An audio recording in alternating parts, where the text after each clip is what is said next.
So നമ്മളുടെ അടുത്ത question ആണ്. നമ്മൾ ക്വസ്റ്റ്യൻ യൂണിവേഴ്സിറ്റി ക്വസ്റ്റ്യൻ ആണ്, പ്രീവിയസ് ഇയർ ആണ്. നമ്മൾ രണ്ടാമത്തെ ക്വസ്റ്റ്യൻ ആണ്. A pentagonal pyramid, edge of base 30 millimeter and height 60 millimeter is resting on its base with one of its base edges perpendicular to VP. It is a cutting plane inclined 50 degree with HP perpendicular to VP and passing through the corner cuts the pyramid. അതായത് കോർണറിൽ കൂടെയാണ് pass ചെയ്യുന്നത്.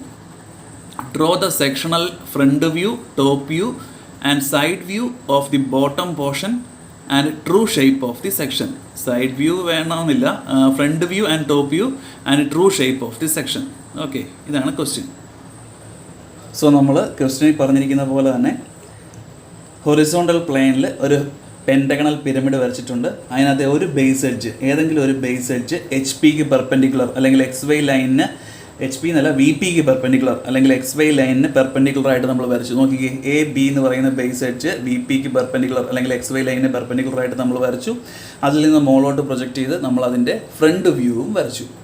Naming ഒക്കെ നിങ്ങൾക്ക് അറിയാവുന്നതാണ്. Observer ഇവിടെ നിന്ന് നോക്കുന്ന കാരണം ഈ പോയിന്റിൽ ഈ എഡ്ജിൻ്റെ ബി എന്ന് പറയുന്ന കോർണറാണ് ആദ്യം കാണുന്നത്, അതിന് ശേഷമാണ് എ എന്ന് പറയുന്ന കോർണർ കാണുന്നത്. അതുകൊണ്ടാണ് ബി ഡാഷ് ബ്രാക്കറ്റിൽ എ ഡാഷ്. ഇത്രയും കിട്ടി. ഇനി ക്വസ്റ്റിനകത്ത് പറയുന്നത് ആ സെക്ഷൻ പ്ലെയിൻ എങ്ങനെ പാസ് ചെയ്യണം എന്നാണ്. ക്വസ്റ്റിനകത്ത് എടുത്ത് പറയുന്നുണ്ട് section plane perpendicular to V P എന്നാണ് പറയുന്നത്.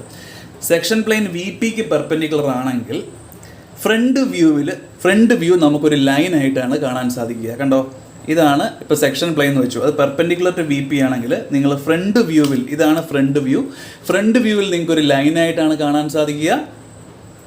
അത് എത്ര ഡിഗ്രി ഇൻക്ലൈൻഡ് ആണെന്നാണ് പറയുക? 50 ഡിഗ്രി ഇൻക്ലൈൻഡ് ആണെന്നാണ് ക്വസ്റ്റ്യൻ പറയുന്നത്. Section plane perpendicular to V P and inclined 50 degree. A cutting plane inclined at 50 degree with H P. Horizontal plane ആയിട്ട് 50 degree inclined ആയിട്ട് and passing through the corner of the pyramid. നോക്കിക്കേ, ഈ ഒരു പിരമിഡിൻ്റെ D dash എന്ന് പറയുന്ന കോർണറിൽ കൂടെ അത് പാസ് ചെയ്യണം എന്നാണ് പറഞ്ഞിരിക്കുന്നത്. ഡി ഡാഷ് എന്നില്ല, ഏതെങ്കിലും ഒരു കോർണറിൽ കൂടെ പാസ് ചെയ്യണം എന്നാണ് പറഞ്ഞിരിക്കുന്നത്. പക്ഷേ നമുക്ക് വരയ്ക്കാൻ ഏറ്റവും സൗകര്യവും കറക്റ്റുമായത് ഈ ഡി ഡാഷിൽ കൂടെ വരയ്ക്കുന്നതാണ്. കാരണം ഡി ഡാഷ് എന്ന് പറയുന്നതാണ് റൈറ്റ് സൈഡിലുള്ള കോർണർ. അതുമാത്രമല്ല, ഡി ഡാഷ് എന്ന് പറയുന്ന കോർണറിൽ ഡി ഡാഷ് ഒ ഡാഷ് എന്ന് പറയുന്ന എഡ്ജ് ആയിരിക്കും ട്രൂ ലെങ്ത് തരുന്നത്. അത് നിങ്ങൾ മനസ്സിലാക്കിയില്ലേലും ഡി ഡാഷ് എന്ന് പറയുന്ന കോർണറിൽ കൂടെ പാസ് ചെയ്യുക. അപ്പോൾ നിങ്ങൾ ക്വസ്റ്റിനകത്ത് പറയുന്നുണ്ട് ഏതെങ്കിലും ഒരു base edge we pick perpendicular ആയിട്ടിരിക്കണം. ആൻഡ് കട്ടിംഗ് പ്ലെയിൻ എന്ന് പറയുന്നത് ഒരു കോർണറിൽ കൂടെയാണ് പാസ് ചെയ്യുന്നത്. അത് മാത്രമല്ല, കട്ടിംഗ് പ്ലെയിൻ ആ കോർണറിൽ കൂടെയും പാസ് ചെയ്യണം. എക്സ് വൈ ലൈനായിട്ട് 50 ഡിഗ്രി ഇൻക്ലൈൻഡ് ആയിരിക്കണം. എക്സ് വൈ ലൈനായിട്ട് അല്ലെങ്കിൽ എച്ച് പി ആയിട്ട് 50 ഡിഗ്രി ഇൻക്ലിനേഷനിൽ വേണം അത് പാസ് ചെയ്ത് പോകാൻ. ഹൊറിസോണ്ടൽ പ്ലെയിൻ ആയിട്ടുള്ള ഇൻക്ലിനേഷൻ നമ്മൾ ഏത് വ്യൂവിലാണ് കാണുക? ഫ്രണ്ട് വ്യൂവിലല്ലേ കാണുക. നമ്മൾ അതെല്ലാം നമ്മുടെ കോമൺ സെൻസ് ആണ്, നമ്മൾ പണ്ട് പഠിച്ചിട്ടുള്ള അതേ മെത്തേഡാണ്. ഇപ്പം നിങ്ങൾ ഇപ്പം 50 ഡിഗ്രി ഇൻക്ലൈൻഡ് എന്ന് പറഞ്ഞു, നിങ്ങൾ ആ ഇൻക്ലിനേഷൻ താഴെ നിങ്ങൾക്ക് എടുക്കാൻ പറ്റത്തില്ല. കാര്യം എന്താണ്? 50 ഡിഗ്രി ഇൻക്ലൈൻഡ് വിത്ത് എച്ച് പി എന്നാണ് പറയുന്നത്. ഹൊറിസോണ്ടൽ പ്ലെയിൻ ആയിട്ടുള്ള ഇൻക്ലിനേഷൻ നമ്മൾ എപ്പോഴും ഫ്രണ്ട് വ്യൂവിലാണ് കാണുക. താഴെയുള്ളത് ടോപ്പ് വ്യൂ അല്ലേ.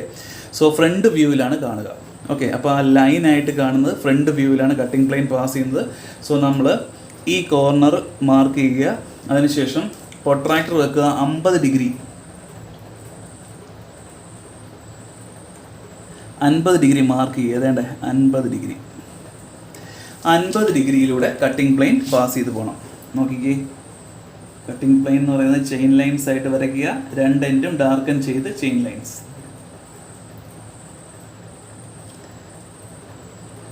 ഓക്കെ, ചെയിൻ ലൈൻസ് ആയിട്ട് വരയ്ക്കുക.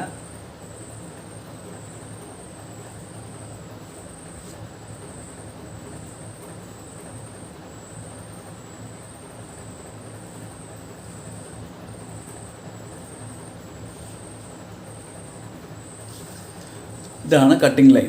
സോ രണ്ട് എൻഡും നമുക്ക് ഡാർക്കൻ ചെയ്യണം.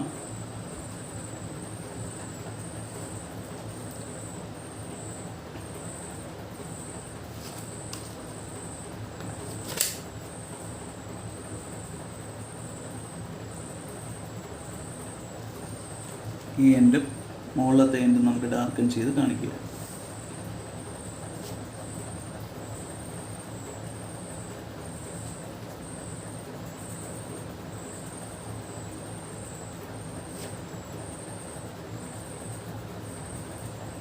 നിങ്ങൾ നീറ്റായിട്ട് വരയ്ക്കുക.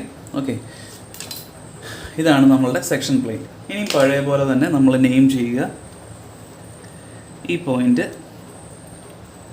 ഇവിടെ എത്ര കട്ടിംഗ് പോയിൻ്റ് ഉണ്ട് എന്ന് ആദ്യം മനസ്സിലാക്കുക. അതായത് ഈ ഒരു ലൈൻ എത്ര എഡ്ജിനെ ഡിനോട്ട് ചെയ്യുന്നു എന്നുള്ള കാര്യം നമ്മൾ മനസ്സിലാക്കണം.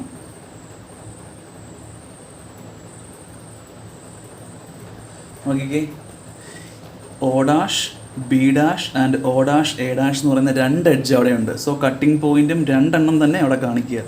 സോ 1 ഡാഷ് ബ്രാക്കറ്റിൽ 2 ഡാഷ് 2 കട്ടിംഗ് പ്ലെയിൻ ഉണ്ട്. അതുപോലെ 2 കട്ടിംഗ് പോയിൻ്റ് ഉണ്ട്. അതുപോലെ കട്ടിംഗ് പ്ലെയിൻ ഇങ്ങോട്ട് പാസ് ചെയ്യുമ്പോൾ ഇവിടെ 2 എഡ്ജിനെ അത് കട്ട് ചെയ്യുന്നുണ്ട്. ഏതാ? O ഡാഷ് സി ഡാഷ് എന്നുള്ള എഡ്ജും ഉണ്ട്, O ഡാഷ് ഇ ഡാഷ് എന്ന് പറയുന്ന എഡ്ജിനെയും കട്ട് ചെയ്യുന്നുണ്ട്.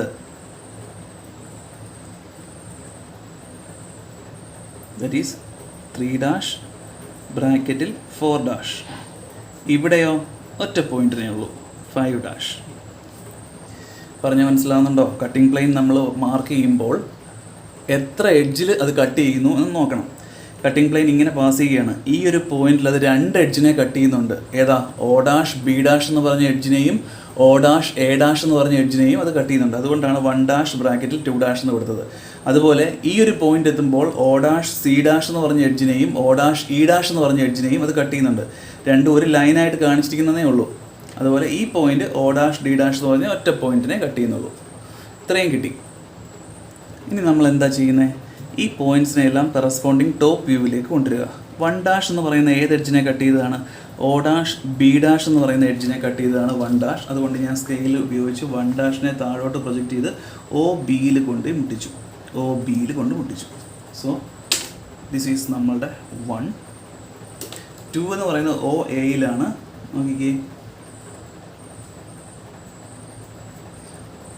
2, ഇത് നമ്മളുടെ 2. അതുപോലെ 3 and 4. 3 എന്ന് പറയുന്നത് O ഡാഷ് സി ഡാഷിലാണ്. കാര്യം എന്താണ്? നമുക്ക് എങ്ങനെ മനസ്സിലായി? 3 എന്ന് പറയുന്നത് ബ്രാക്കറ്റിന് പുറത്തല്ലേ, ഇവിടെ സി എന്ന് പറയുന്നത് ബ്രാക്കറ്റിന് പുറത്തല്ലേ. സോ എഡ്ജ് ഏതാ? O ഡാഷ് സി ഡാഷ് എന്ന് പറഞ്ഞ എഡ്ജിലാണ് 3.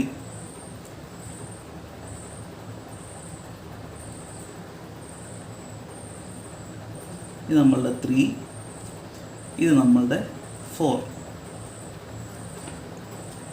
ഈ 5 എന്ന് പറയുന്നത് ഡി എന്ന് പറയുന്ന കോർണറിലൂടെയാണ് പാസ് ചെയ്യുന്നത്. സോ കറസ്പോണ്ടിങ് ആ കോർണർ ഇവിടെയുണ്ട് 5. 1, 2, 3, 4 and 5.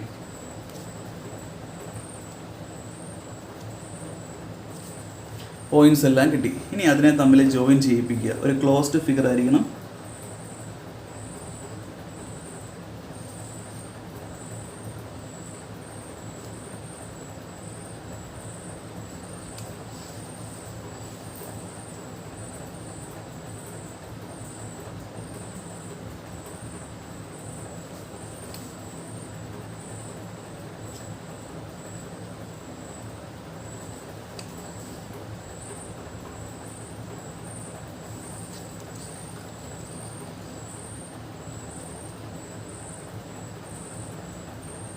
കണ്ടോ, നമുക്കൊരു ക്ലോസ്ഡ് ഫിഗർ കിട്ടി. ഇനി എന്താ നമ്മൾ ചെയ്യുന്നത്? ഇതിനകത്തെ ഭാഗങ്ങൾ മായ്ച്ച് കളയുക. നമ്മൾ പെൻസിൽ വെച്ചാകുമ്പോൾ ഈ അപ്പെക്സ് ഒന്നും കാണത്തില്ല കേട്ടോ. ഈ O എന്ന് മാർക്ക് ചെയ്തൊന്നും നമുക്ക് കാണാൻ പറ്റത്തില്ല. നിങ്ങൾ യൂണിവേഴ്സിറ്റി എക്സാമിന് വളരെ ലൈറ്റായിട്ട് വരയ്ക്കുക. ഞാൻ ഈ വീഡിയോ എടുക്കുന്നതുകൊണ്ടാണ് ഡാർക്കാക്കി വരയ്ക്കുന്നത്, എന്നാലേ നിങ്ങൾക്ക് കാണാൻ പറ്റത്തുള്ളൂ.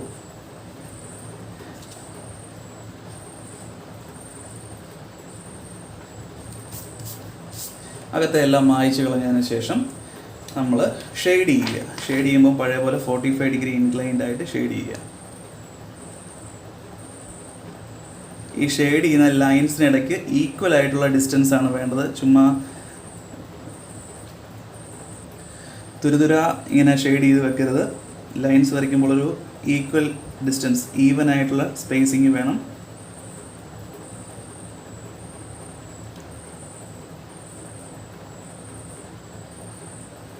ഓക്കെ, ഈ O ഇവിടെ കാണാൻ പാടില്ല. ഞാൻ നേരത്തെ വരച്ചതിൻ്റെ O ആണ്. പെൻസിൽ വെച്ചാകുമ്പോൾ അതവിടെ കാണത്തില്ല. സോ നമുക്ക് കിട്ടി. ഇപ്പം നമുക്ക് എലിവേഷൻ കിട്ടി, ടോപ്പ് വ്യൂ കിട്ടി. ഇനി എന്താണ് വേണ്ടത്? ട്രൂ ഷേപ്പ് ഓഫ് ദി സെക്ഷനാണ് നമുക്ക് വരയ്ക്കേണ്ടത്. ഇവിടെ എന്തുകൊണ്ടാണ് നമ്മൾ ട്രൂ ഷേപ്പ് വരയ്ക്കേണ്ടി വന്നത്? കട്ടിംഗ് പ്ലെയിൻ ഇൻക്ലൈൻഡ് ആയിട്ട് പോയത് കൊണ്ടാണ്. കട്ടിംഗ് പ്ലെയിൻ നേരെ മറിച്ച് പാരലായിട്ട് ഈ XY ലൈനിന് പാരലായിട്ട് കട്ട് ചെയ്യുകയായിരുന്നെങ്കിൽ നമുക്ക്, അതായത് ഇങ്ങനെ കട്ട് ചെയ്യുകയായിരുന്നെങ്കിൽ നമുക്ക് എന്താ ട്രൂ ഷേപ്പ് വേറെ വരയ്ക്കേണ്ടി വരത്തില്ലായിരുന്നു. എടാ ഇപ്പോൾ ഈ ട്രൂ ഷേപ്പ് എന്ന് പറഞ്ഞാൽ എന്താണ്? ഒബ്സർവ് ചെയ്യേണ്ട ഇവിടെ നിന്ന് ഇങ്ങോട്ട് നോക്കുന്നത് കൊണ്ടാണ് നമുക്ക് ട്രൂ ഷേപ്പ് വരയ്ക്കുന്നത്. ട്രൂ ഷേപ്പ് എന്ന് പറഞ്ഞാൽ എന്താ? ഒബ്സർവറിന് പാരലായിട്ട് ഒരു ഒബ്ജക്റ്റിനെ നോക്കുമ്പോഴാണ് നമുക്ക് ആ ഒബ്സർവറിന് അതിൻ്റെ ട്രൂ ഷേപ്പ് കിട്ടുന്നത്. നമുക്കിവിടെ ട്രൂ ഷേപ്പ് വരയ്ക്കുക എന്ന് ഉദ്ദേശിക്കുന്നത് എന്താണ്? ഒബ്സർവർ ഇവിടെ നിന്ന് മാറി അയാൾ ഈ ഒരു പ്ലെയിനിന് പാരലായിട്ട് നിന്ന് നോക്കുമ്പോൾ അയാൾക്ക് എന്ത് കാണുന്നോ അതാണ് നമ്മൾ ഇപ്പറേ വരയ്ക്കുന്നത്. അത് നമുക്കറിയാം എന്താ ചെയ്യേണ്ടതെന്ന്. ഒരു പോയിൻ്റ് മാർക്ക് ചെയ്യുക. അതിനുശേഷം 5' തൊട്ട് ഈ പോയിൻ്റ് വരെയുള്ള ഡിസ്റ്റൻസ്, അതായത് സോളിഡിനകത്തൂടെ പാസ് ചെയ്യുന്ന കട്ടിംഗ് പ്ലെയിൻ്റെ അത്രയും ഡിസ്റ്റൻസ് എടുത്ത് ഇങ്ങോട്ട് മാർക്ക് ചെയ്യുക.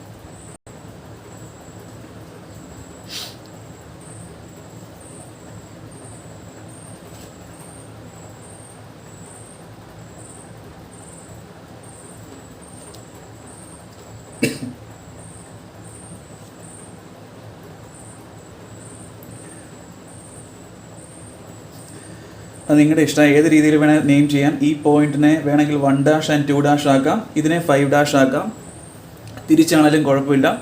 അതായത് ഇവിടുന്ന് വേണമെങ്കിൽ 5' തുടങ്ങാം, അതൊക്കെ നിങ്ങളുടെ ഇഷ്ടമാണ്. ഞാൻ ഇവിടുന്ന് ഈ പോയിന്റ് ഇതേണ്ട ഈ പോയിന്റ് ഇതാണെന്ന് അസ്യൂം ചെയ്യുക. സോ ഇതാണ് എൻ്റെ 1' ബ്രാക്കറ്റിൽ 2'. ഇനി ഈ പോയിന്റ് തൊട്ട് ഇങ്ങോട്ടുള്ള ഡിസ്റ്റൻസ് എടുക്കുക.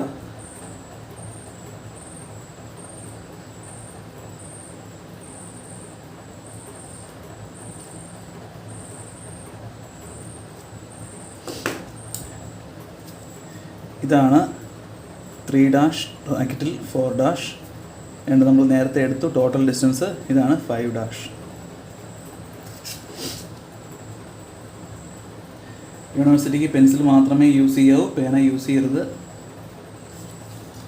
ഓക്കെ, ഇത്രയും വരയ്ക്കുക. ഇനിയും പഴയ പോലെ തന്നെ ഈ ലൈൻ, ഈ പോയിന്റ്സിൽ നിന്നെല്ലാം താഴോട്ട് വെർട്ടിക്കൽ ലൈൻസ് വരയ്ക്കുക.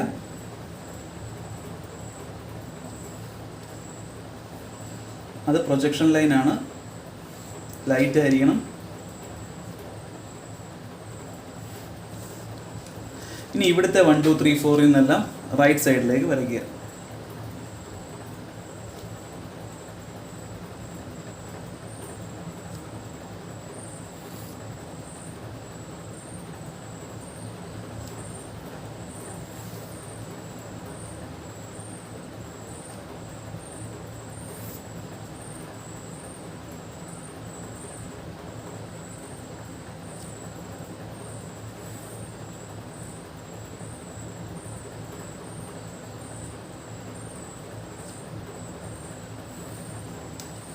പ്രൊജക്ഷൻ ലൈൻസ് വരച്ചു. ഇനി നെയിം ചെയ്യുക.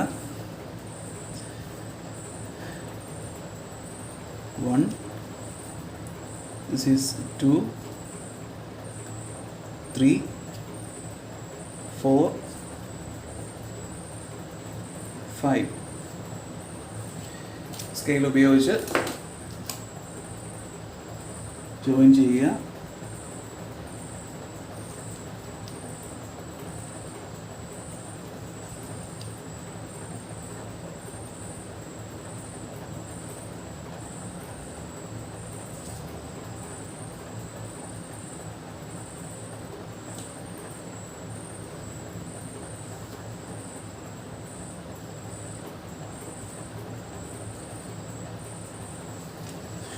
ഇതിനകത്ത് ചെയ്തിരിക്കുന്ന നമുക്ക് ഇവിടെയും ഹാച്ച് ചെയ്യുക.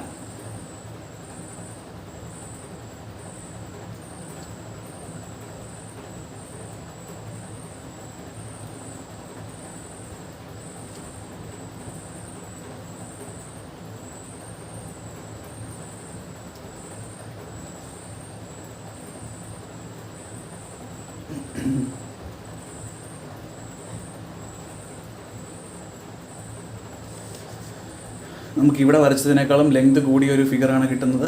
അതിൻ്റെ മീനിങ് എന്താണെന്ന് ചോദിച്ചാൽ, ഒബ്സർവർ ഈ ഒരു ലൈനിന് അല്ലെങ്കിൽ ഈ കട്ടിംഗ് പ്ലെയിനിന് പാരലായിട്ട് നിന്ന് നോക്കുമ്പോൾ അയാൾക്ക് കാണാൻ സാധിക്കുന്നത് ഈ ഷേപ്പിലുള്ള കട്ടിംഗ് പ്ലെയിനാണ്. Okay, thank you. അതുപോലെ ഡയമെൻഷൻസ് എല്ലാം കാണിക്കുക.